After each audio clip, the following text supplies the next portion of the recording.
सुनिए, सबसे पहली बात मैं बता रहा हूँ, सोप मॉलिक्यूल की बात कर रहे हैं। किसकी बात कर रहे हैं? Soap molecule. साबुन का जो मॉलिक्यूल होता है वो बहुत इस तरह से कोई कार्बन चेन होती है, ठीक है, बहुत लंबी कार्बन चेन है, और यहाँ पर कार्बोक्सिलिक एसिड होगा, सोडियम का या फिर पोटेशियम का। तो आपसे कोई पूछे साबुन क्या होता है तो आप लिखेंगे सोडियम या potassium salt of carboxylic acid of carboxylic acid. समझ गए मेरी बात? वन लाइनर आंसर लिख रहा हूं, आपको कुछ भी नहीं आता तो वन लाइन तो लिख कर आओ, ठीक है। तो क्या होता है कार्बोक्सिलिक एसिड? तो ये कार्बन की चेन है, और जो ये रीजन है इसकी जगह लिखा जाता है COO minus Na+। Sodium salt होगा तो Na+, पोटेशियम सोल्ट होगा तो इसकी जगह कर दीजिएगा K+। इतनी बात समझ में आ गई? साबुन को जब भी हम पानी में घुलते हैं कपड़ों के साथ, तो ये एक मॉलिक्यूल जो है, ऐसे बहुत सारे मॉलिक्यूल्स होंगे पानी के अंदर। ये वाटर है, इसमें सर्फ या साबुन घोला आपने, तो जितने भी सर्फ या साबुन के मॉलिक्यूल्स हैं वो अपने आप को इस तरह से स्फेरिकल शेप में डर्ट के आसपास अरेंज कर लेते हैं। समझ में आ रही कि नहीं आ रही है बात? कहानी क्लियर है?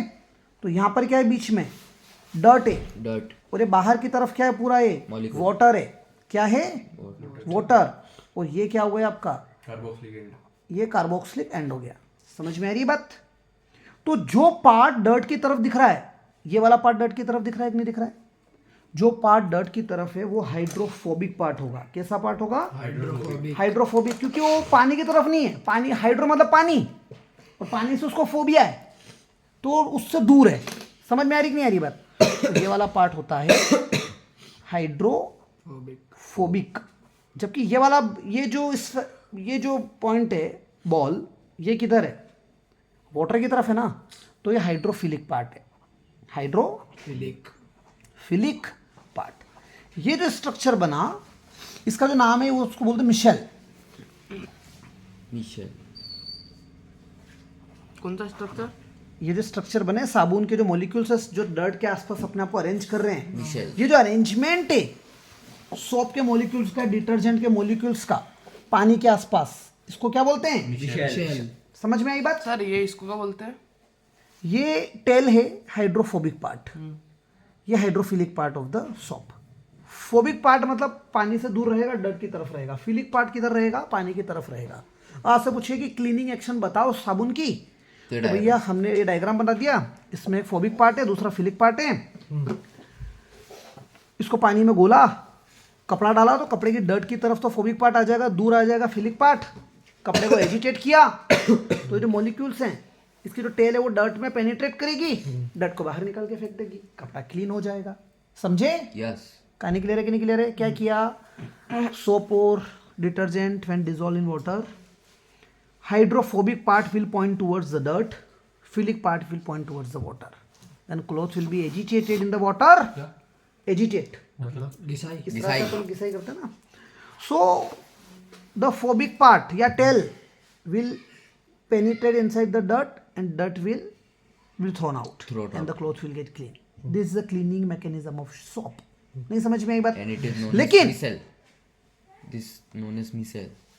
the arrangement of this molecule is known as micelle. ठीक है? लेकिन एक क्वेश्चन है कि भाई जब साबुन था तो फिर डिटर्जेंट की क्या जरूरत पड़ी? समझ में आ रही कि नहीं आ रही बात?